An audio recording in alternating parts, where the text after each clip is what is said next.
पुंडलीकवरदा विठ्ठल श्री ज्ञानदेव तुकाराम माऊली ज्ञानेश्वर महाराज की जय। जगद्गुरु तुकाराम महाराज की जय। सद्गुरु जोग महाराज की जय।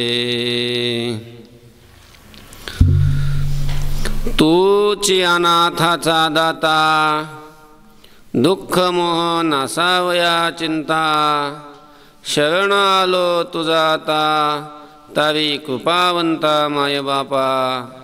संत संगती दे चरण सेवा, जेणे हा तुझा विसर न पडावा, हाची भाव माझी आजीवा। पुरवी देवा मनोरथ, मज भाव प्रेम देई प्रीती, गुणनाम वर्णावया स्तुती, विघ्ना सोडवुनी हाती, विनंती माझी परिसावी हे। अनेक काही नाही मागणे, सुखसंपत्ती राज्य चाडधने, साकडे न पडे तुझ जेणे, दुजे भक्ती वीण माय बापा। जोडोनी कर पायी ठेवितो माथा, तुका विनवी पंढरीनाथा, रंगी ओढवावी रंगकथा, पुरवी मनोरथा माय बापा। संत संगती देई चरण सेवा, जेणे हा तुझा विसर न पडावा, हाची भाव माझी आजीवा। पुरवी देवा मनोरथ। संत शिरोमणी वैराग्याचे महामेरू, श्रीमंत श्री जगद्गुरु तुकोबारा या अभंगातून देवाच्या समोर मी शरण का आलो याचं स्पष्टीकरण करून तुकोबाराय देवाच्या समोर देवाची प्रार्थना करतात, मागणी करतात। देवाकडे प्रार्थना करणारा हा अभंग आहे। पण प्रार्थना करत असताना तुकोबारायांनी देवा मी तुला शरण का आलो याचा खुलासा केलेला आहे। का तुकोबारा देवाला शरण गेले? तुकोबारा म्हणतात देवा या जगामध्ये शरण जाण्याला योग्य जे अनाथ आहेत अशा अनाथाचा दाता फक्त तूच आहेस। तूची अनाथाचा दाता, शरण जाण्याला योग्य तू आहेस। का तूच योग्य आहेस? कारण तू अनाथाचा दाता आहेस। आणि म्हणून मी पुराणाकडून संतांकडून हे ऐकलं की तू अनाथाचा दाता आहे, म्हणून मी तुला शरण आलो। का शरण आलो माहिती आहे? दुःख मोह नासावया चिंता, आता तुझं शरण आलो। माझं दुःख, माझ्या ठिकाणी असलेला मोह, माझ्या ठिकाणी असणारी चिंता ही नष्ट करण्याकरता मी तुला शरण आलो। दुःखी सगळेच आहे, आपणही दुःखी आहोत। पण आपण दुःख घालवण्याकरता देवाची शरणागती न करता आपण संसारातले उपाय करत बसतो। आणि दुःखाची निवृत्ती ही दुसऱ्या उपायाने होतच नाही।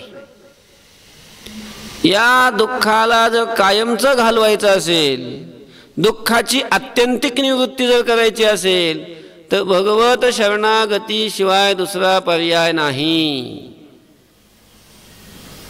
संसारामध्ये अनेक प्रकारची दुःख आहेत। रोगाची दुःख आहेत, जन्माचं दुःख आहे, मृत्यूचं दुःख आहे, बालपणाचं दुःख आहे, एखाद्या भूताने झडपलं त्याचं दुःख आहे, शत्रूपासून दुःख होतं। असे अनेक अनेक अनेक दुःख आहेत। अनेक प्रकारच्या दुःखाने जीव हे अतिशय पिडून गेलेले आहेत, दुःखी आहेत सगळे। आणि हे दुःख घालवण्याकरता प्रत्येक जण प्रयत्नशील आहे। कारण दुःख हे प्रत्येकाला नको वाटतं. कारण दुःख आपल्याला असावं, दुःख आपल्याला व्हावं अशी अपेक्षा करणाऱ्या जगामध्ये कोणी आहे? आहे कोणी असा? कोणीही नाही.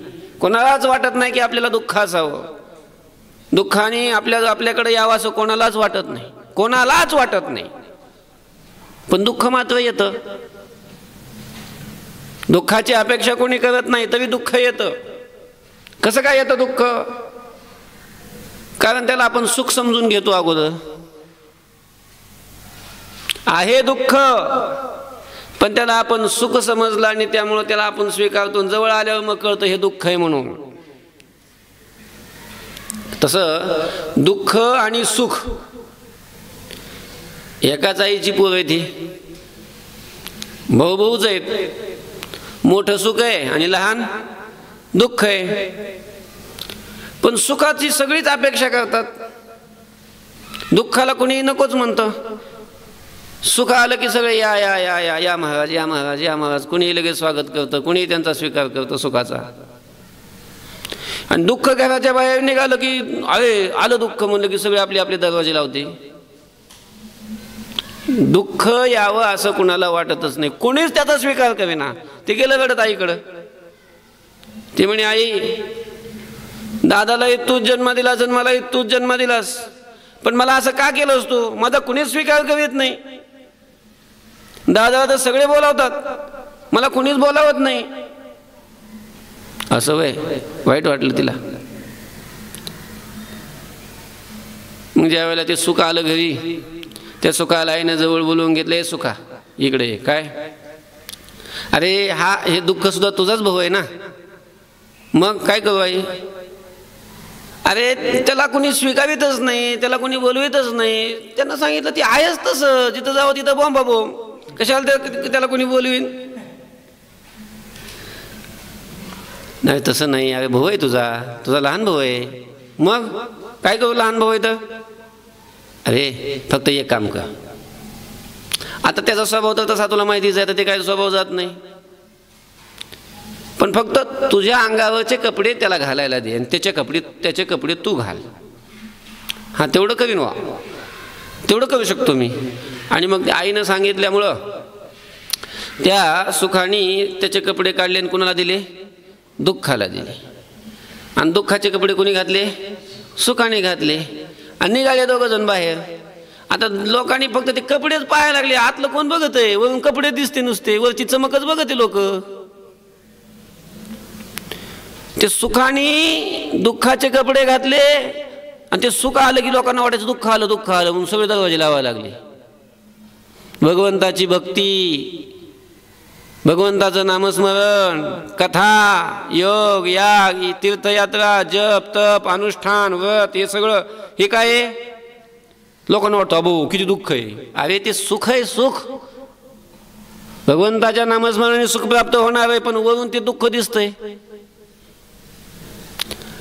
आणि विषयाचा भोग, विषय हे दुःख रूप आहेत. पण त्यानं सुखाचे कपडे घातले म्हणून लोकांना ते सुखरूप वाटायला लागतात, सुखरूप. आणि ते सुखरूप वाटले की या या या या लगेच सगळे विषयाचा स्वीकार करतात, संसारातले सगळे विषय गोळा करतात, मिळवतात. आणि जवळ विषय आले की त्याच्यात सुख नाही, मग नुसती काय आग आहे, आग. दुःख, सगळ्यांच्या गळ्यात दुःख पडतं. सगळे दुःखी आहेत, सगळे दुःखी आहेत, कशानं ना कशानं दुःखी आहेत.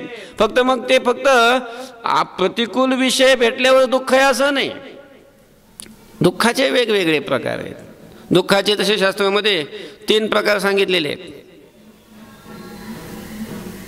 आध्यात्मिक दुःख, अधिभौतिक दुःख, अधिदैविक दुःख. आणि मग हे दुःख जर घालवायचं असेल आणि ते कायमचं जर घालवायचं असेल तर देवाला शरण जावं लागेल.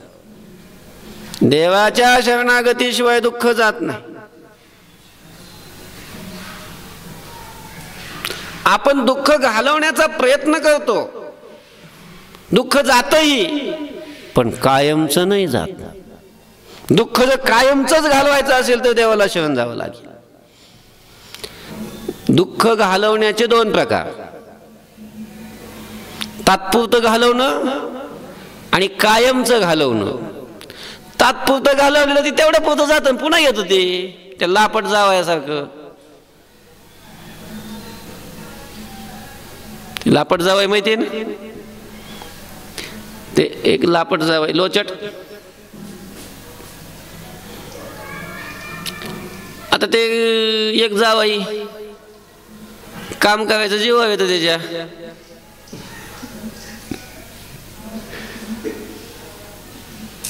गेला सासरवाडीला जाऊन राहिला. मग आता सासरवाडीला गेल्याच्या नंतर मग जावई आल्यानंतर तिथं चांगला पाहुणचार करतात, आणि जावयाचा पाहुणचार चांगलाच असतो.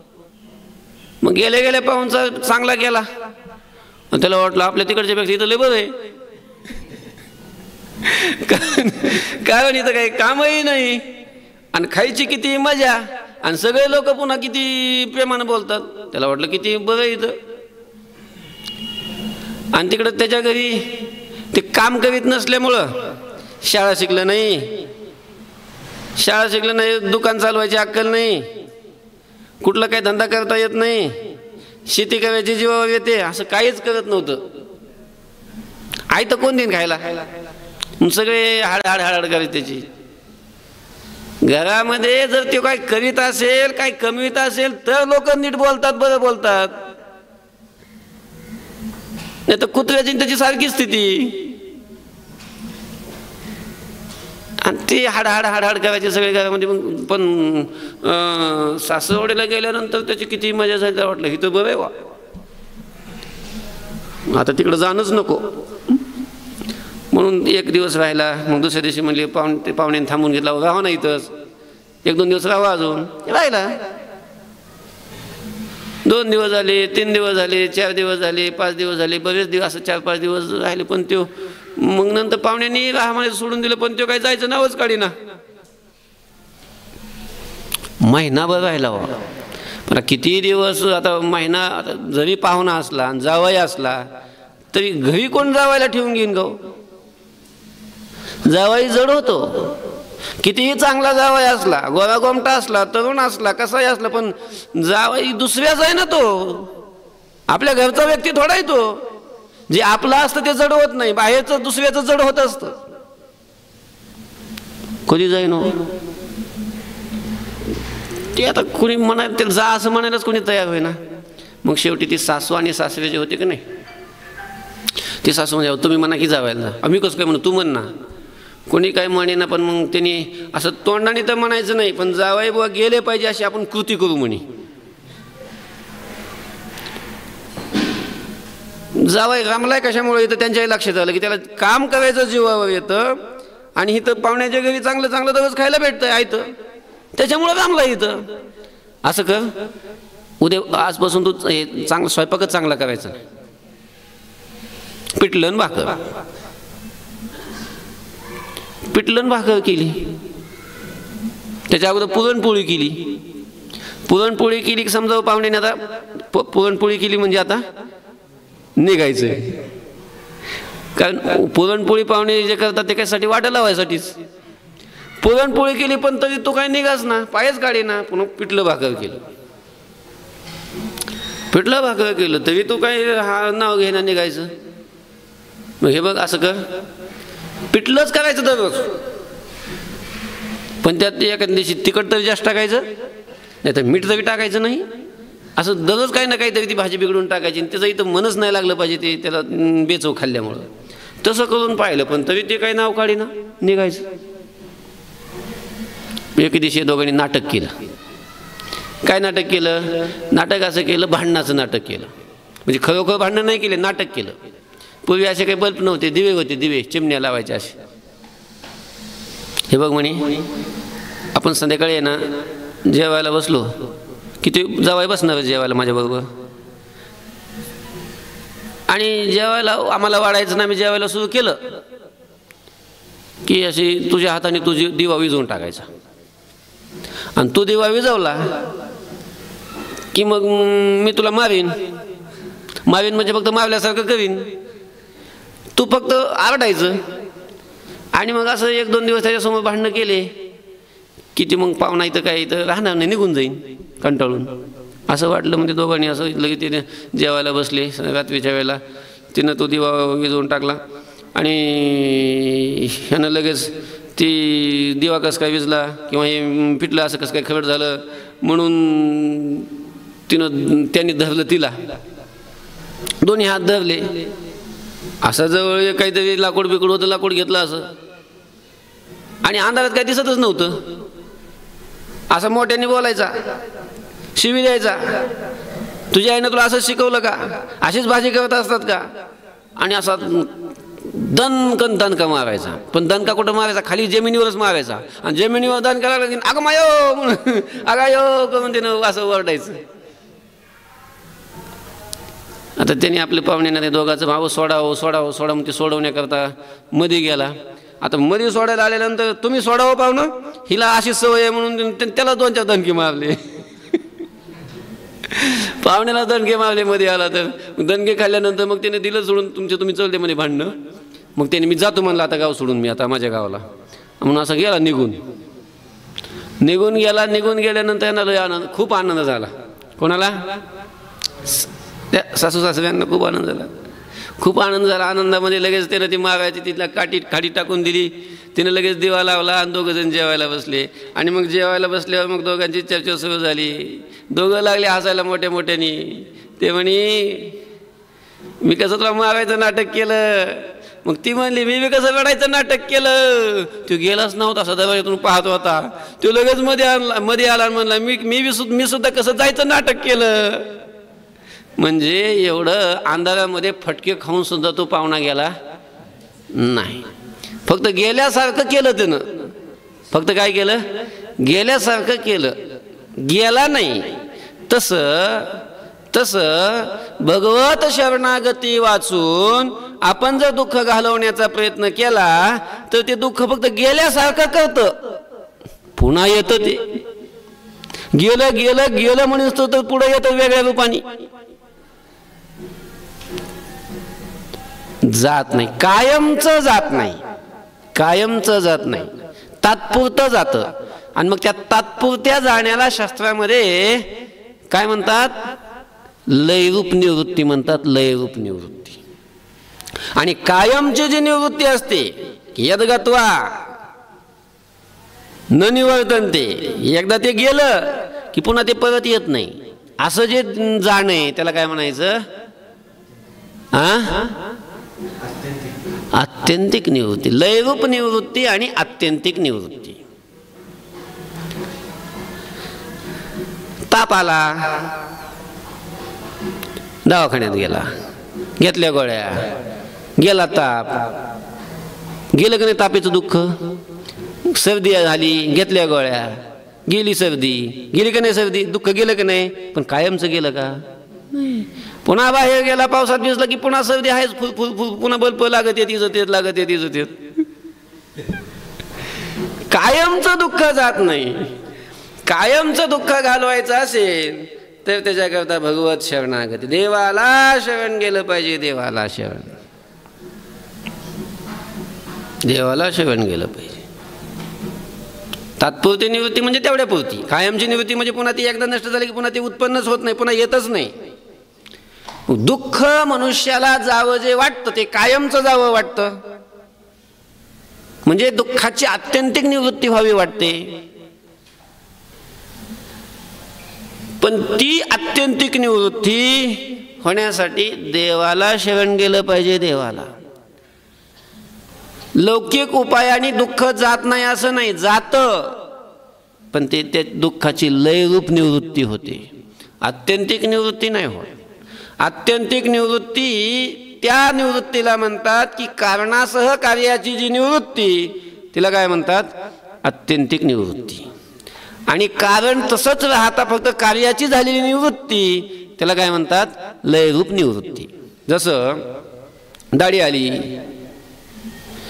म्हणून दाढीच नाता नष्ट करतो म्हणला, आणि त्यानं काय केलं? घेतला वस्तार आणि फिरविला, गेली दाढी.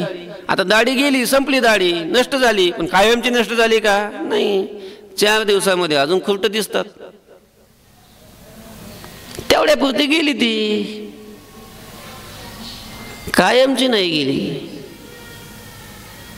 पण एकाने औषध आणलं ते लावलं, ते कायमचं जळून गेलं बुडापासून, ती कायमची झाली निवृत्ती, पुन्हा दाढीच येत नाही. अशी आत्यंतिक निवृत्ती आणि लयरूप निवृत्ती अशी दोन. दुःख कायमचं घालवायचं असेल, दुःख नावाची वस्तूच आपल्या जीवनामध्ये ठेवायची नसेल, तर त्याच्याकरता त्या दुःखाचं जे कारण आहे, ते कारण घालवलं पाहिजे आणि त्याच्याकरता देवाला शरण गेलं पाहिजे.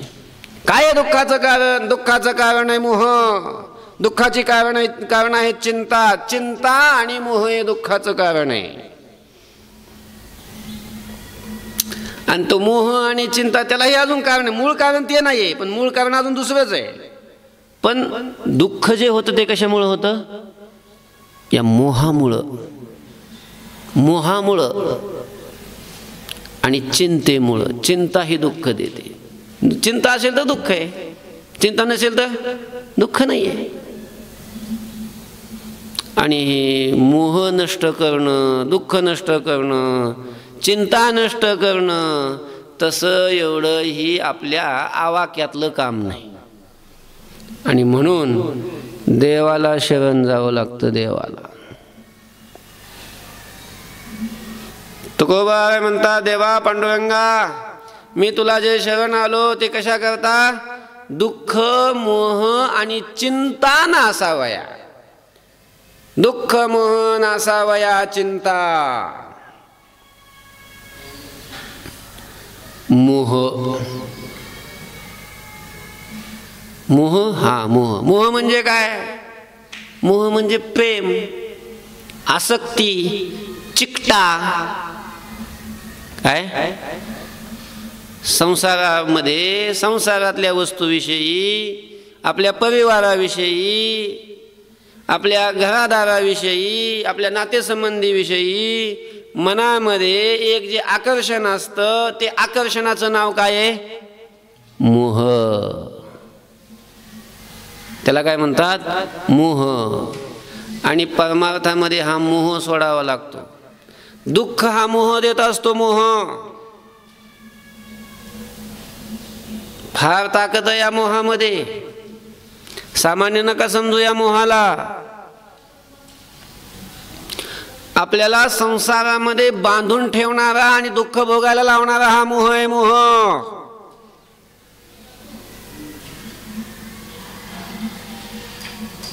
दुःख नष्ट करायचं असेल तर देवाला शरण जावं लागतं. पण देवाला शरणही न जाऊ देणारा हा मोहच आहे.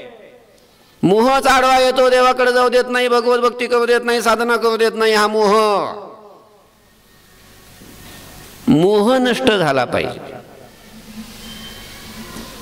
सामान्य नाही हा मोह. मोठे मोठे या मोहाने बांधून टाकले.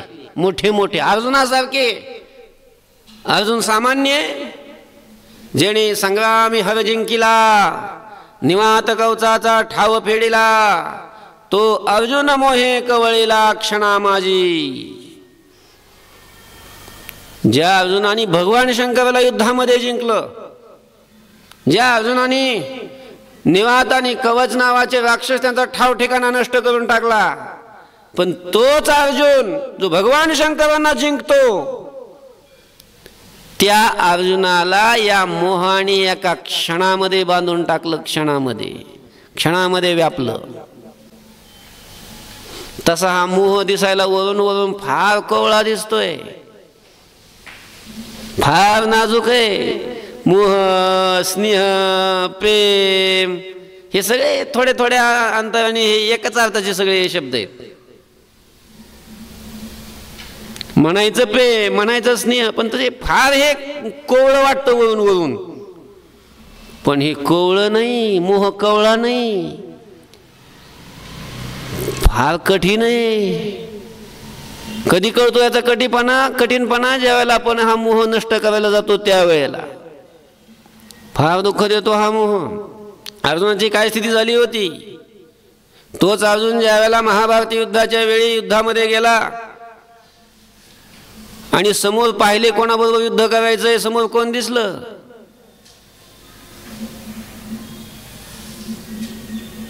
सगळे आपलेच आहे पुढं. तर भीष्म द्रोण प्रमुखतः सर्वेशांच महिक्षिताम वाच पार्थ पश्येतान् समवेतान् कुर्वन्निति तत्रा पश्यत स्थितान् पार्थ पितॄनथ पितामहान् आचार्यान् मातुलान् भ्रातॄन् पुत्रान् पौत्रान् सख्यूंस्तथा भीष्म, पितामह भीष्म, द्रोणाचार्य, कृपाचार्य, मामा, आपले बंधू, हे आपला सगळा परिवार आहे. तोच अर्जुन महाराज तिथं लगेच अतिशय करुणेनं व्याप्त झाला. त्याविषयीचा मोह अंतःकरणामध्ये निर्माण झाला. आणि ज्या अर्जुनाने भगवान शंकराला जिंकलं त्या अर्जुनाच्या हातातून ते गांडीव धनुष्यच खाली पडलं. ते धनुष्य हातामध्ये धरायची ताकद नाही राहिली हातात.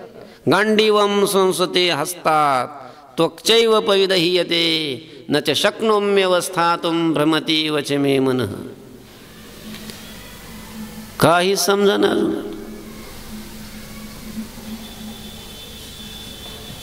अशी अर्जुनाची स्थिती झाली. मोह सामान्य नाही. आणि हा मोह नष्ट करण्याकरता देवा मी तुला शरण आलोय. मोह नष्ट करण्याकरता. मोह वरून वरून कवळा दिसतो, आतून कवळा नाही मोह.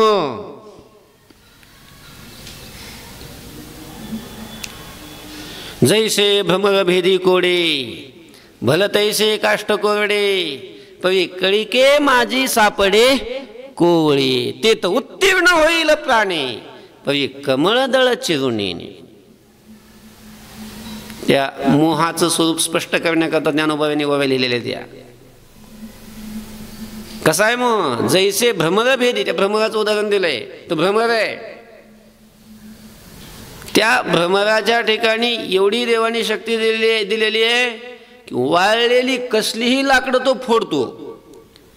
जैसा भ्रमर भेदी कोडे, कोडे म्हणजे कौतुकानी, भल तैसे कोरडे काष्टभेदी, कसलेही वाटेल तसले कोरडे लाकडं सुद्धा तो काय करतो? फोडतो. पण तोच भुंगा ज्या वेळेला गंध सेवन करण्याकरता एखाद्या कमळाच्या फुलामध्ये बसतो,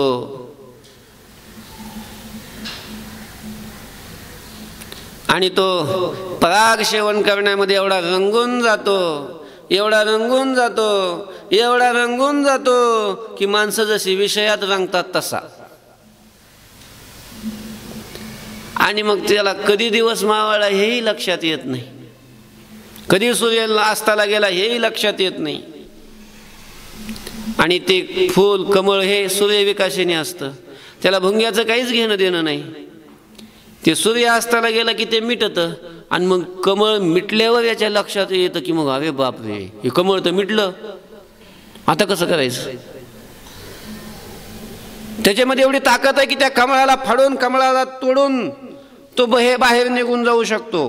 पण नाही तोडीत. का नाही तोडीत? त्याच्या अंतःकरणामध्ये त्या फुलाविषयीचं काय असतं? प्रेम असतं, प्रेम, आसक्ती असते, मोह असतो, मोह, स्नेह असतो. लाकडं फोडणारा भुंगा, पण हे कमळ फोडावं त्याच्या मनामध्ये सुद्धा येत नाही. मग रात्री जलक्रीडा करण्याकरता काही त्या उपवनातले हत्ती त्या सरोवरामध्ये येतात, जलक्रीडा करतात. त्याला ते नेमकं तेच फुल दिसतं, त्याला ते तोडतो, दाढे खाली घालतो, रगडतो, आणि त्या फुलाबरोबर त्यामधल्या भुंग्याचाही का होऊन जातो? व्यांदा होऊन जातो. प्राणाला मुकावं लागलं. कशामुळं? मोहामुळे. मोह असा आहे, मोह फार कठीण आहे. मोहामुळं आपल्याला संसार सुटत नाही. देवाकडे देवाला साधना करत नाही आपण मोहामुळं. कसं होईल आपलं, काय होईल याची भीती वाटते, पण सुटत नाही. न सुटे संसार भय वाटे परी. का सुटत नाही? मोह. मोह, मोहाने आपण त्याला धरून ठेवलंय. त्याने नाही आपल्याला धरलेलं. संसार आपल्याला नाही धरीत, आपण त्याला धरतो. जसं ते गुळ असतो, गुळ पावसाळ्यामध्ये गुळाला पाणी सुटतं, पाहिलं ना? पाणी सुटलेला गुळ, आणि त्याला मुंगळे लागतात. नेमका पोळा जवळ आलेला असतो. पावसाळ्यात असतो पोळा. पोळ्याला ती पुरणपोळी करायची असते म्हणून ती गुळ लागतो. पुरणा करता म्हणून ती बाई गुळ आणायला जाते घरात. गुळ घेतला तर त्याला सगळे मुंगळेच. आता ती गुळ काय घरात मुंगळ्या करता आणून ठेवलेला नसतो. ते कोणाकरता आणलेला असतो? माणसाकरता आणलेला असतो ना. त्याला मुंगळे लागले. आता पुरण करायचंय, गुळवणी करायचंय, तर गुळला पाहिजे. तर मुंगळे, मग ती मुंगळे काढायचा प्रयत्न करते. मग जे काही वर असतात असं झटकलं की ते निघून जातात. काही निघतच नाही. चिटकून बसले असतात. कशाला? गुळाला. निघतच नाही. त्यांनी तोंडामध्ये खूप असलेले असतात. कशात? गुळात. मग त्यांना काढण्याकरता ती बाई अशी हाताने झटकीते, तरी निघत नाही. मग तोंडानं फुकीते, फू फू फू करून, तरी ते सोडितच नाही गुळाला. शेवटी तिला गुळ ते मुंगळा तर काढणं गरजेचंच आहे. मग त्या मुंगळ्याला काढण्याकरता त्याला मुंगळ्याला धरते. आता मुंगळ्याला धरते म्हणजे त्याला कुठं धरावं लागेल? त्याला ती मुंगळ्याची काय देवानं एक निर्मिती केली, कशी केली काय माहिती. ते ट्रॅक्टरला कसं पुढचं तोंड वेगळं मागची ट्रायली वेगळी असते, तसं मुंगळ्याचं पुढचं तोंड वेगळं मागची ट्रायली वेगळीच असते. आणि मध्ये फक्त एक अशी दांडी असते. आता मुंगळ्याला धरायचं म्हणजे तोंड तर त्यांनी त्या गुळात खुसून घेतलंय. धरायचं म्हणजे कुठं? मागच्या बाजूला. आणि मागच्या बाजूला धरून मग ती बाई वडते मुंगळ्याला. तरी ती गुळ काय सोडितच नाही. मग वडते जोरात. जोरात वडल्यानंतर ती मधून तुटतो. ट्रायली तुटून जाते मधून, पण गुळाला धरलेलं नाही सोडित. तसं महाराज या मोहाने आपण संसाराला एवढं धरून ठेवलेलं आहे, एवढं धरून ठेवलेलं आहे. काळ येतो आणि आपल्याला वडायचा प्रयत्न करतो, तरी आपण सोडायला तयार नाही. आणि काय असते? नुसती एक कोप. सोडितच नाही. असा हा मोह आहे. मोह आपण धरलाय त्याला, संसार नाही आपल्याला धरीत. स्वामी समर्थांच्या जीवनातला एक प्रसंग आहे. स्वामी समर्थ एका अशा गावात गेले. आता साधू आल्यानंतर सगळे भाविक गोळा होतात. तसं एक सगळी गोळा झाली. एक असा व्यक्ती आला आणि ती पायादास लागला. स्वामीचे पायच झाले. मला या संसारातून काढा. संसाराने खूपच त्रस्त झालो ना, असं झालं तसं झालं. मला सोडवा आणि मला सोडवा आणि मला सोडवा. सोडवा मला या संसारातून. ते म्हणे ठीक आहे सोडवतोच, चल माझ्या बरोबर. कुठेही घेऊन चला, मी यायला तयार आहे, फक्त मला सोडवा, संसारातून सोडवा. ठीक आहे चल बाबा माझ्या बरोबर. असं दूरही जास्त घेऊन गेले नाही. त्याला माहिती असतं ह्याचं किती वैराग्य येते. सप्त्यात माळा घालणारे लोक असतात. तर त्याला असं थोडं गावाच्या बाहेर नेलं आणि रस्त्याने दोघं जात असताना एक असं एक बाजूला, रस्त्याच्या बाजूला एक लिंबाचं झाड होतं मोठं चांगलं, असं कवळीत बसलं असं. रस्त्याने चालता चालता काय एकदम पळत गेले त्या झाडाजवळ. स्वामी अशी जोरात मिठी मारली त्याला. मेलो मेलो, सोडवा सोडवा सोडवा. आता काय झालं व्हायला काय समजच ना. स्वामी आतापर्यंत माझ्याशी बोलत होते, व्यवस्थित चालत होते, आणि एकदम अचानक पळत गेले, झाडाला मिठी मारली, सोडवा सोडवा म्हणायला लागले. मेलो मेलो, वाचवा सोडवा, मेलो वाचवा सोडवा. काय समजा ना त्याला. काय का असं ना, जाऊ आपण पळत. तो पळत आला आणि त्यांनी स्वामींनी जी मिठी मारली होती ना, त्यांचे ते हात असे त्यांनी वडायचे बाजूला, असं थोडं त्यांना स्वामींना असं बाजूला वडायचं, आणि तरी ते सोडवा सोडवाच म्हणायचे स्वामी. आता स्वामी ब्रह्मचारी, ताकद होते संसारी, संसार करून करून करून पार संसाराने त्याला पिळून घेतलेलं, त्याच्यात काय ताकद.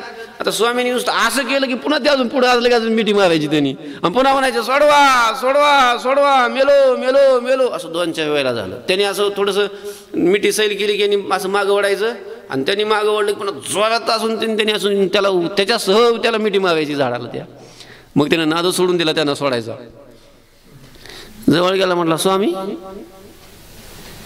काय सोडवा, कुठून सोडवा, मला सोडवा, झाडापासून सोडवा. अहो तुम्हाला डोकं आहे का काही? झाडानं थोडं धरलं तुम्हाला, तुम्हीच झाडाला धरता म्हणता की सोडवा सोडवा सोडवा. तुम्ही सोडा ना, तुमचे हात मोकळे, तुम्ही मोकळेच आहे, झाडाने थोडं धरलं तुम्हाला. ती म्हणे मग मूर्खा, तुला एवढं कळतं मग ते नाही कळत. तुला काय संसाराने धरून ठेवलंय काय? तुला संसाराने नाही तुला धरलं, तू संसाराला धरून बसतो म्हणतो सोडवा आम्हाला सोडवा. काय सोडवा? तू सोड, तू मोकळाच आहेस.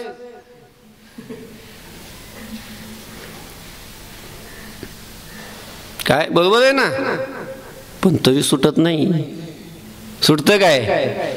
आपणच जरी धरलेलं असलं, संसाराने आपल्याला धरलं नाही तरी ते सुटतं होय?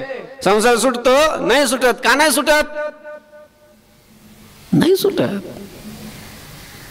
असाच एक माणूस, बायकोशी त्याची भांडणं झाली, नेहमीच व्हायची तशी. आणि मग भांडणं झाली का ते म्हणत, हे बघ तू जास्त असं सारखं माझ्या डोक्याला किरकिर किरकिर किरकिर लावू जाऊ नको. मला जर राग आला ना, मी लिंबाजी बाबा होईन. लिंबाजी बाबा म्हणजे त्या गावाच्या त्या एका पंचकृषीमध्ये एक लिंबाजी बाबा एक साधू होते. ते लिंबाचा पाला खायचे आणि राहायचे, साधना करायचे. आणि मग ह्यो भेव दाखवायचा, भीती दाखवायचा की तुझं आता जास्त काहीही केलं, तुझं माझं नाही ऐकलं तर मी काय होईन? लिंबाजी बाबा होईन, म्हणजे मी साधू होईन, मी निघून जाईन. भीती दाखवायचा मी निघून जाण्याची. मग ती गप्प बसायची बिचारी. आता ती लिंबाजी बाबा होईन म्हटलं की तिला वाटायचं कसं काय, नवरा निघून गेलो, कसं काय होईन, कसं काय होईन. ती अशी झुरून गेली ना. ती एक दिवशी तिची मैत्रीण भेटली. ती म्हणे, अगं तू अशी कसं काय झाली? ती म्हणे, अगं ती असंच म्हणतात की मी लिंबाजी बाबा होईन. अगं एवढं काय म्हणे त्याचं, एवढं सोपं आहे लिंबाजी बाबा होणं? ह्याला तर उठल्या उठल्या चहा डोसायला लागतो. हा कसं काय लिंबाजी बाबा होईन? तू हो म्हणावं लिंबाजी बाबा होतं का बघू म्हण, बघ तू. तर सहज एका दिवशी दोघांचं असं तुम्ही झालं आणि ते म्हणलं, हे बघ मी लिंबाजी बाबा होईन. ते म्हणे लिंबाजी बाबा व्हायचं का? निघा म्हणे, निघा निघा घराच्या बाहेर निघा, जा लिंबाजी बाबा व्हा. आता निघा म्हणलं त्याला निघावं लागलं ना. गेला झाला लिंबाजी बाबाजवळ. मग लिंबाजी बाबाजवळ गेल्याच्या नंतर मग लिंबाजी बाबा व्हायचं. मग लिंबाजी बाबा जसं राहतात तसं राहावं लागेल. ते जे खातात ते खावं लागेल, ते जे करतात ते करावं लागेल. लिंबाजी बाबाजवळ गेला, त्यांना सांगितलं मला पण आता लिंबाजी बाबा व्हायचं आहे. म्हणजे हो म्हणे, काय अडचण नाही. मग खायचं काय? काय लिंबाचा पाला, त्याचा रस करायचा, काढा करायचा त्याचा, आणि तो काढा घ्यायचा. चहा पिणारा माणूस जेवायला बसला तर चटणी लोणचं हे सगळं असल्याशिवाय जेवण जात नाही चावण्याचा. आणि त्याला नुसत्या लिंबाच्या पाल्यावर जमत माहिती का? सोपं आहे. बघू बघा बघ, एका दिवस तू दररोज नाही बघ, एक दिवस राहून बघा लिंबाच्या पाल्यावर नुसतं. ते लिंबाचा एक पान जर तोंडात टाकलं ना, ते हातच जात नाही, तिथंच फिरत की बाहेर येतं. आणि त्याला काय तिथं काय मग ते पाहिलं एक दिवस तसं काय तसंच राहिला, काय खाल्लंच नाही ते. पण दुसऱ्या दिवशी लिंबाचं पान टाकलं तोंडामध्ये, पण ते कुठंच गिळत आहे. आपण मग नुसतं घर सोडलं म्हणून थोडाच लगेच देव आठवतो किंवा लगेच थोडं मन लागत तर लगेच त्याला समाधी थोडी लागती, लगेच ज्ञानेश्वर माझा थोडा होतो. तो गेला लिंबाजी बाबाजवळ राहायला, पण तिथं सगळं घरच आठवायला त्याला. ते घर, ते दारातल्या म्हशी, ते घरात खेळणारे ते लेकरं, ते नातवंड, ते दिसायचे त्याला सगळे समोर. आता जावं कसं काय घरी? आता घरी जायला तर काही निमित्त पाहिजे, तसं तर जाता येत नाही आता.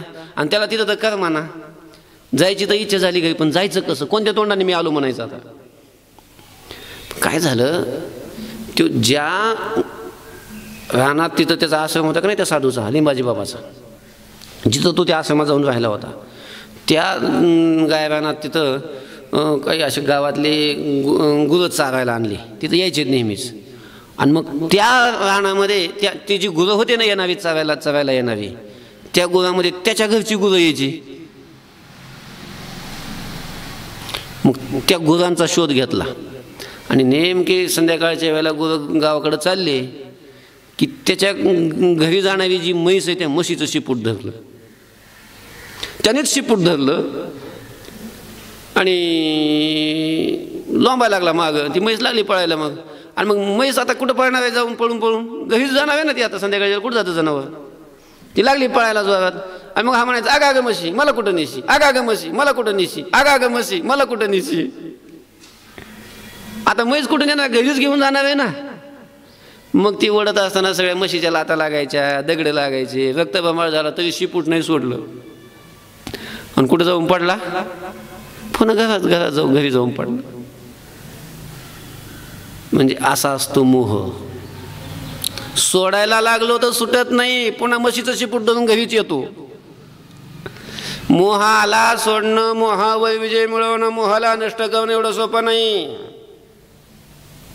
मोठे मोठे गेले वाहात, मोठ्या मोठ्याला नेलं मोहाने वडीत. सामान्याची काय हे. तर अशा प्रकारचा हा जो मोह आहे आणि हा मोह दुःखाला कारण आहे. तुकोबाबाई म्हणतात हा मोह नष्ट करण्याकरता, दुःख नष्ट करण्याकरता, दुःख मोह चिंता. चिंता सामान्य नाही मला. चिंता एका सुभाषितकारांनी वर्णन केलेलं आहे या चिंतेचं. चिता चिंता समख्याता बिंदुमात्रेन विशेषता. निर्जीवम दहती चिता सजीवम दहती चिंता. दोन शब्द आहेत, एक चिंता आणि चिता. चिता हा एक शब्द आहे आणि चिंता हा एक शब्द आहे. तर चिता कशाला म्हणतात? चिता शब्दाचा अर्थ काय आहे?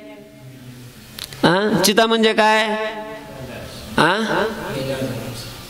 म्हणजे एखादा मनुष्य मेला, मग त्या मेलेल्या माणसाला जे सरण रचलं जातं त्या सरणावर त्याला ठेवलं की मग ते पेटवलं की तो जो अग्नी असतो त्याचं नाव काय? चिता. मग ती चिता काय करते? मेलेल्या व्यक्तीला जाळते. पण त्याच चिता शब्दावर नुसता एक अनुस्वार दिला, टिंब दिलं फक्त एक, की मग ती चिंता शब्द होतो. आणि मग त्या चिंता शब्दाचा जो अर्थ आहे तो अर्थ म्हणजे तो अग्नी नाही. तो चिता म्हणजे अग्नीच, पण यज्ञातला अग्नी नाही. मेलेल्या माणसाला जाळण्याकरता जो अग्नी असतो त्याचं नाव चिता आहे. तो जाळतो, मेलेले शरीर जाळतो.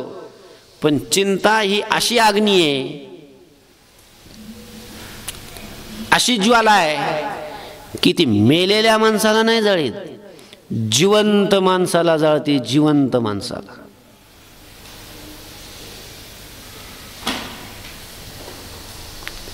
चिंता ही सगळ्यालाच आहे.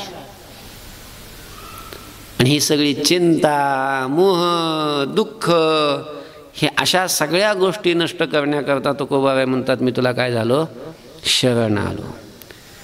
पांडुरंगा, कृपावंता, माया बापा, तूची अनाथाचा दाता, तूच अनाथाचा दाता आहेस. आणि म्हणून माझ्या ठिकाणी असलेलं दुःख, मोह, चिंता नासावया. आता तुझं शरण आलो तरी तावी. आता मी तुला शरण आलो तर तू मला आता काय कर, याच्यातून तू मला तारून ने. मला या भवसागरातून, या दुःखातून, या चिंतेपासून, या मोहापासून मला तारून घे. मला सोडव याच्यातून. कसं सोडवायचं याच्यातून? काय करायचं याच्याकरता, सोडवण्याकरता? तुकोबाबाई म्हणतात मला याच्यातून सोडवण्याकरता देवा तुम्ही फक्त एक करा. काय करा? संत संगती देई चरण सेवा, जेणे हा तुझा विसर न पडावा. हाची भाव माझी आजीवा, पुरवी देवा मनोरथ. संत संगती देई चरण सेवा. तुकोबाबाई म्हणतात की देवा मला संतांची संगती दे. चरण सेवा देई, संत संगती देई आणि चरण सेवा देई. संतांची संगती दे. संतांची संगती, हा संतांची संगती. संत कोणत्या संत आहेत, कोणत्या संतांची पाहिजे, कसले संत आहेत ते मला माहिती नाही. संत कोण आहेत, संत कुठं आहेत, संत काय करतात, संत कसे असतात, काय खातात, काय पितात, कसे राहतात, कुठं फिरतात, हे असलं मला काही माहीत नाही.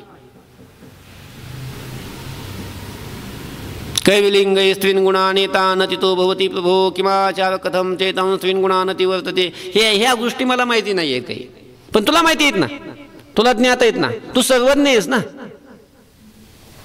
तू कसा आहेस, सर्वज्ञ आहेस, तुला सगळं माहिती आहे, तुला सगळं कळतं. म्हणून संत कोण आहेत त्याची जाणीव मला जरी नसली तरी तुला आहे. मला जर संत कळाले तर मग तुला मागणी करायची काय गरज, मी त्यांच्याजवळ जाऊन राहीन. पण मला संत कळत नाहीत, कारण संत त्यांनाच कळतात की जे संत झालेले आहेत. संत कळण्याकरता काय असावं लागतं, संत व्हावं लागतं. भक्त होण्याकरता भक्त व्हावं लागतं. भक्ताचा महिमा भक्ताची जाणती, तुका म्हणे अंगे व्हावे जे आपण, तेव्हाच महिमान येईल कळो. पण मला जरी कळत नसेल, मला जरी संतांचे लक्षण माहिती नाहीत, संत कोण आहेत हे मला जरी कळत नाही, तरी तुला हे सगळं कळत आहे. आणि म्हणून देवा पांडुरंगा मायबापा, मला याच्यातून तारा, आणि मला याच्यातून तारण्याकरता तुम्ही संतांची संगती मला द्या. संत संगती देई चरण सेवा, संत संगती देई. संगतीची मागणी तुकोबारायांनी या चरणातून देवाकडे केलेली आहे. संगती हा मनुष्याच्या जीवनातला फार महत्त्वाचा अशा प्रकारचा एक घटक आहे. मनुष्य संगतीमुळेच घडतो. मग जसा घडतो त्याच्या घडण्याला संगती ही कारण असते. चांगला घडला तरी संगतीच त्याला कारण आहे, आणि वाईट घडला तरी त्याला कोण कारण आहे, संगती कारण आहे. संगती, संगतीकडं दुर्लक्ष करून चालत नाही. संगतीमुळेच मनुष्याचा उद्धार होतो, आणि संगतीमुळेच मनुष्याचं पतन होतं. पतन उद्धार संघाचा महिमा.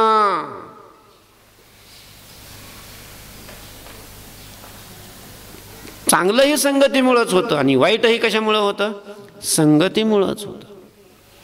संगतीकडे दुर्लक्ष करून नाही चालत. या संगती करता तुकोबारायांनी एक उदाहरण दिलेलं आहे. कशाचं, हिऱ्याचं. हिरा आहे ना, हिरा. हिरा माहिती आहे ना, हिरा माहिती आहे ना. संध्याकाळच्या वेळेला लेझिम खेळत येतो घरी, तो नाही, तो हिरा वेगळा. हिरा म्हणजे एक तो रत्न आहे ना, तो हिरा नावाचं एक रत्न आहे. पण मग आता फार मूल्यवान असतो तो, त्याचं मूल्य फार असतं. आणि मग ज्या मूल्यवान वस्तू आहेत त्या मूल्यवान वस्तूचं मग नकली बी दुसरं तयार करत असतात लोक. जेवढ्या चांगल्या वस्तू असतात त्या चांगल्या वस्तूच्या नकली वस्तू बाजारात येतातच लोकांना फसवण्याकरता. पण मग हिरा जर घ्यायचा असेल तर हिऱ्याची पारख करता आली पाहिजे. मग हिरा कशाहून कळतो, हिऱ्याची पारख काय आहे. तुकोबाराय म्हणतात, हा हिरा खरा आहे का नकली आहे हे जर बघायचं असेल तर त्याला आयगणीवर ठेवा. आयगण म्हणजे घिसाड्याकडं लोखंडाचे अवजार ते जे घडवण्याकरता एक असा मोठा लाकूड असतं, त्याच्यामध्ये खवलेली एक अशी लोखंडाची ही असते ती एक वस्तू, त्याच्यावर ठेवून मग सगळे हत्यारं घडवले जातात. कितीतरी हत्यारं येतात, त्याला वेगवेगळे आकार तो देतो, ते वेगवेगळे आकार देऊन ते तिथून निघून जातात हत्यारं. पण ती आयरन तशीच असते, कायम तशीच. आयरणीमध्ये बदल नाही होत का? होतो बदल. आयरण तशीच असते. भली मोठी जाड असते अशी, ते लोखंड घातलेलं असतं त्या ह्याच्यात चुलीत, ते भाता असतो एक, त्या हवेनं ते कोळसा पेटवलेला असतो आणि ती लाल झालं का मग त्या आयरणीवर ठेवतो. मग त्याची बायको घेते ती घन हातात, दोन्ही हाताने जोरात असं टोला देते त्याच्यावर, सन सन सन सन सन असं ते लांबत जातं मग ते लोखंड. आणि त्याला जसा आकार पाहिजे तसा आकार देतो. त्याला काय कुऱ्हाड करायची असली कुऱ्हाड करतो, इळा करायचा असला इळा करतो, जे कोणतं काय काय कुदळ करायची असली कुदळ करतो, टिकाव करायचा असला टिकाव करतो, ज्याला ते काय करायचं ते करतो. पण कुठं करतो सगळं? आयरणीवर.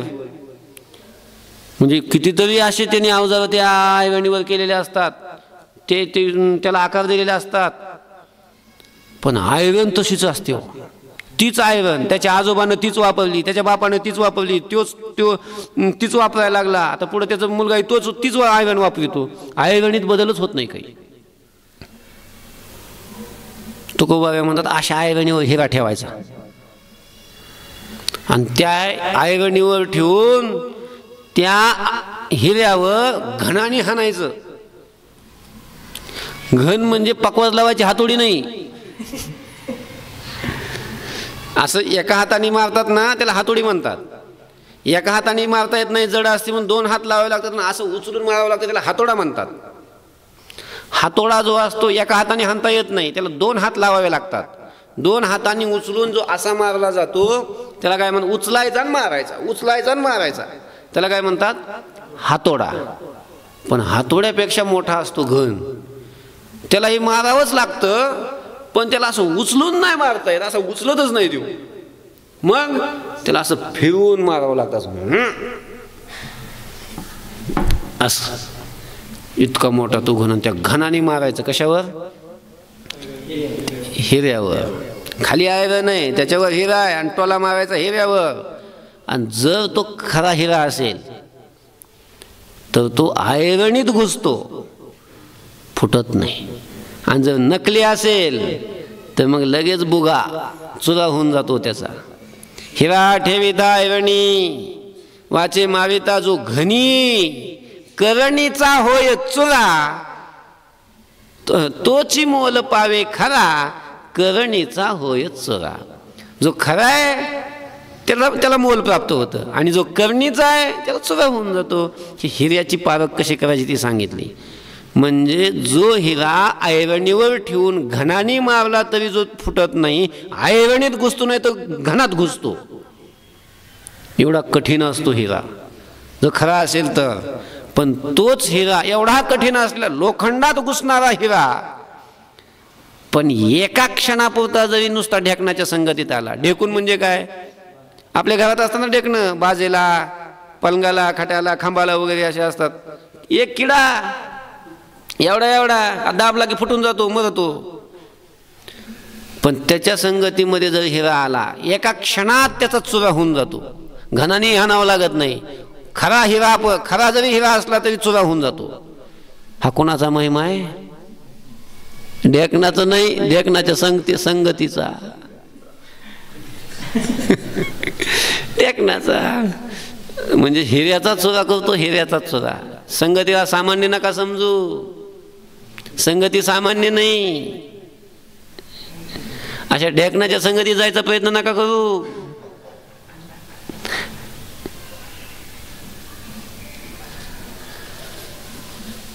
चांगलं संगतीमुळंच होतं आणि वाईट हे संगतीमुळंच होतं. म्हणून संगती चांगल्याची करावी. म्हणून तुकोबांनी संगती कोणाची मागितली? संतांची. दुर्जनाची संगती नको. दुस्संग सर्वथैव त्याज्य हा नारद महर्षी लिहितात. दुस्संग, वाईट संग हा सर्व प्रकाराने त्यागायला पाहिजे. सर्व प्रकाराने त्यागावा वाईट संग. वाईट संग चांगला नाही.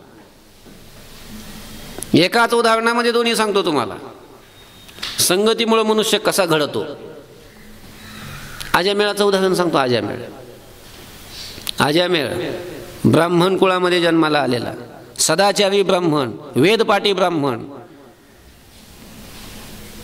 तिन्ही वेळेला त्रिकाल संध्या करणारा ब्राह्मण, सगळं व्यवस्थित, विद्वान, सगळीकडे त्याची कीर्ती, त्याच्या गुणाची, त्याच्या विद्वत्तेची, त्याच्या ज्ञानाची, सगळीकडे कीर्ती त्याची. तोच अजयमेळ एके दिवशी भगवंताची पूजा करण्याकरता म्हणून, फुलं आणण्याकरता म्हणून बागेत गेला. कुठे गेला? बागेत गेला. फुलं घेतले आणि फुलं घेऊन घरी येण्याकरता निघाला. पण दररोजच्या रस्त्याने नाही आला, थोडा रस्ता बदलला. काय? रस्ता बदलला, पण तो चुकीच्या रस्त्याने गेला.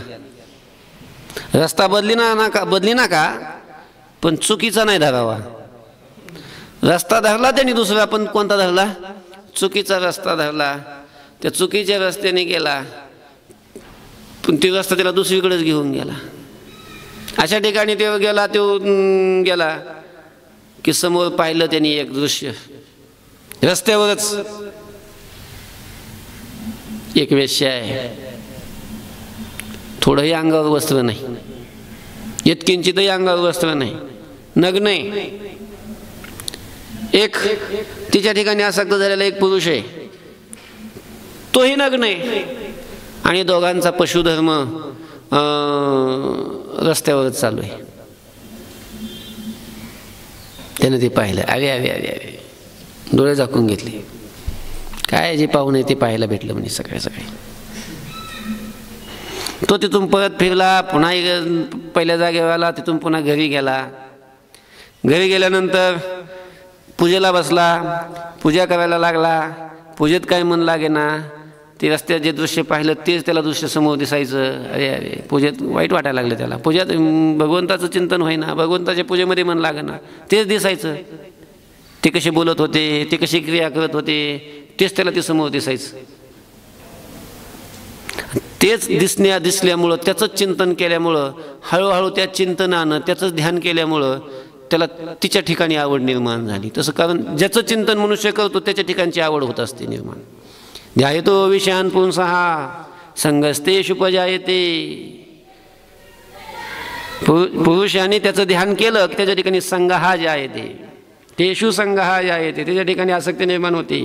आणि आसक्ती निर्माण झाली, संगात संजायते कामः, की त्याची इच्छा निर्माण होते. कामात क्रोधोभी जायते, काम निर्माण झाला, इच्छा निर्माण झाली की त्याच्या त्या वस्तूच्या प्राप्तीकरता प्रयत्न करतो. ती वस्तू नाही मिळाली की मग क्रोध येतो, आणि क्रोध आला की सगळा विनाशच आहे. मग क्रोधात भवती समूहा, समूहात स्मृतिभ्रंशः, आणि स्मृतिभ्रंशात बुद्धिनाशः, बुद्धिनाशात प्रणश्यती. हा क्रमच आहे, ही परंपराच आहे. त्यामुळं विषयाचं चिंतन सुद्धा करू नये. विषयाचं चिंतन सुद्धा कसं घातक आहे. आणि किती वेळाचा संघ घडला होता फक्त तो? एका मिनिटाचं, काही सेकंदाचं. पण तेवढा संघाने त्याला चिंतन करायला लावलं, आणि त्याचं एवढं पतन झालं. नंतर त्याचं कशातच मन लागेना. त्यांनी ते घर सोडलं, वेद सोडून दिले, वेद बांधून दिले पाण्यात टाकून, धर्मपत्नीला सोडून दिलं, मुलं सोडून दिले, सगळा लोक विचार सगळा सोडून दिला, लोकलज्जा सोडून दिली, आणि गावाच्या बाहेर त्या वेश्येच्या घरी जाऊन राहिला. वेश्ये, त्याच्यापासून वेश्येला कितीतरी मुलं झाले. वेदपाठी असलेला ब्राह्मण, सदाचार्य असलेला ब्राह्मण, महान भगवत भक्त असलेला ब्राह्मण, एवढं त्याचं जे पतन झालंय कशामुळं झालं? केवळ संघामुळं. आणि किती वेळ संघ घडला त्यांचा? संघ म्हणजे संगती. काही क्षणापुरती संगती घडली, त्या क्षणापुरत्या त्या संगतीनं त्याचं एवढं पतन केलं. पण त्याच अजामेळाचा उद्धार संघामुळेच झाला. तोही कसा झाला? एके दिवशी ते वय झालेलं होतं.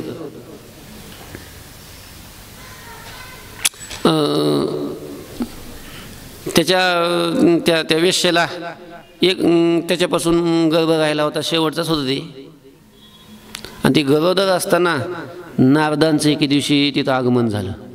कसं झालं, काय पूर्वजन्माचं पुण्य, काय काय योगायोग काय सांगता येत नाही. नारद असतील किंवा कोणते महात्मे असतील, ते महात्मे तिथं आले. तिथं राहिले एक दिवस मुक्कामी. पण नंतर त्यांना कळलं की ही वेश्या आहे, इथं आपलं राहणं काही योग्य नाही, म्हणून ते निघाले. पण मग तिथं राहिल्यानंतर त्यांनी चौकशी करून घेतली होती की हे काय आहे, हे कसं आहे, काय आहे, कोण आहे, मग आमकाम काय. मग ती वेश्या होती, थोडी भाविक होती. तिनं सांगितलं, महाराज मी गरोदर आहे, मला आता मूल होईल. मला काय होईल, मुलगा होईल का मुलगी होईल? आता त्या अंतर्ज्ञानी तिने सांगितलं मुलगा होईल. काय नाव ठेवू? आता ते महात्मे होते, साधू होते. त्याने सांगितले, बघ तुझ्या मुलाचं नाव काय ठेव? नारायण ठेव. नारायण ठेव. ठेवलं नारायण नाव. गेले महात्मे निघून. नारायण जन्माला आला, म्हणजे मुलगा जन्माला आला. मुलाचं नाव काय ठेवलं? त्या वेश्याने सांगितलं, हे बघा मला ते साधूने सांगितलं याचं नाव काय ठेवायचं आहे? नारायण. पण नारायण त्याला काही अडचण नव्हती, नावाची थोडी अडचण आहे काही. आजा मिळाला, नारायण नाव ठेवलं. आता शिंडी पळवत होती, सगळ्यात लहान, मग त्यात जीव राहतोच माणसाचा. नारायण जेवला का? नारायण उठला का? नारायण झोपला का? नारायण काय करतो? नारायण आला का? नारायण गेला का? नारायण खेळतो का? नारायणाची आंघोळ झाली का? प्रत्येक वेळेला नारायणच. ते नारायणाचं चिंतन घडलं सगळं, पण नारायण नामाचं. आणि त्याचं शेवट जवळ आला. आयुष्यभर त्यांनी पाप केलं वेश्येबरोबर, आणि म्हणून त्याला नेण्याकरता यमदूत आले. यमदूत आले, टाकला फास आणि ओढायला लागले, चल निघ बाहेर, चल. तू घाबरलं. ते सगळेच घाबरतात त्यावेळेला. आता वगैरे टरटर करते, ती वेळ नाही आली म्हणून. जवळे तवळे जंबुक कवी गर्जना, जव त्या पंचानना देखील नाही बाप. आपण तोच आपली टरटर चालू असते जोपर्यंत आपण काळ बघितला नाही तोपर्यंत. काळ ज्यावेळेला समोर दिसतो त्यावेळेला सगळी बुबडी वळून जाते. तत मन प होतं. मग घाबरून गेलं ते. चल बाहेर निघ असं ओढलं. पण ती ओढता ओढता ते नारायण नारायण करत होतं. नारायण म्हणून मोठ्यानं आवडलं ते. नारायण म्हणून ओढल्यानंतर आता नारायण तर एकच आहे जगात. जगाच्या आदिकालापासून लोक पुन्हा नारायण नाव ठेवायला लागले, त्याचं नाव देवाचं नाव म्हणून. पण मुख्य नारायण कोण आहे? एकच आहे. नारायणाचे जे दूत, भगवान विष्णूचे दूत तिथं आले, त्या यमदूताचं निवारण केलं. आणि त्या यमदूताच्या तावडीतून त्या आजा मेळाला काय केलं? सोडवलं. म्हणजे आजा मेळाला अंतकाळाच्या वेळी यमदूत घेऊन जात असताना, यमपुरीला घेऊन जात असताना विष्णुदूताने येऊन त्या यमदूताच्या तावडीतून जे सोडलं, ह्याला कारण काय? काय कारण? फक्त त्या साधूची एक रात्रभर झालेली संगती, आणि त्या संगतीमुळं ते ठेवलेलं, ते पोराला ठेवलेलं ते नाम. संघाचा एवढा महिमा असतो, संघाचा महिमा. यमदूताच्या हातातून सोडलं ते संघामुळं. संतांची संगती एवढी कामाची आहे. संत संगती काय देऊन जाईल कोणत्या वेळेला काय सांगता येत नाही. संगतीमुळं पतन आहे आणि संगतीमुळं उद्धार आहे. म्हणून चांगली संगत करावी, चांगली संगत करावी. म्हणून तो गोबाबाई म्हणतात, देवा मला संगती कोणाची दे? संतांची दे. संत संगती दे चरण सेवा, जेणे हा तुझा विसर न पडावा. हाची भाव माझी या जीवा, पुरवी देवा मनोरथ. राहिलेल्या अभंगाचं चिंतन उद्या करूयात. पुंडलिक वरदा हरी विठ्ठल, श्री ज्ञानदेव तुका, माऊली ज्ञानेश्वर महाराज की जय. विठ्ठल विठ्ठल विठ्ठल विठ्ठल विठ्ठल विठ्ठल विठ्ठल.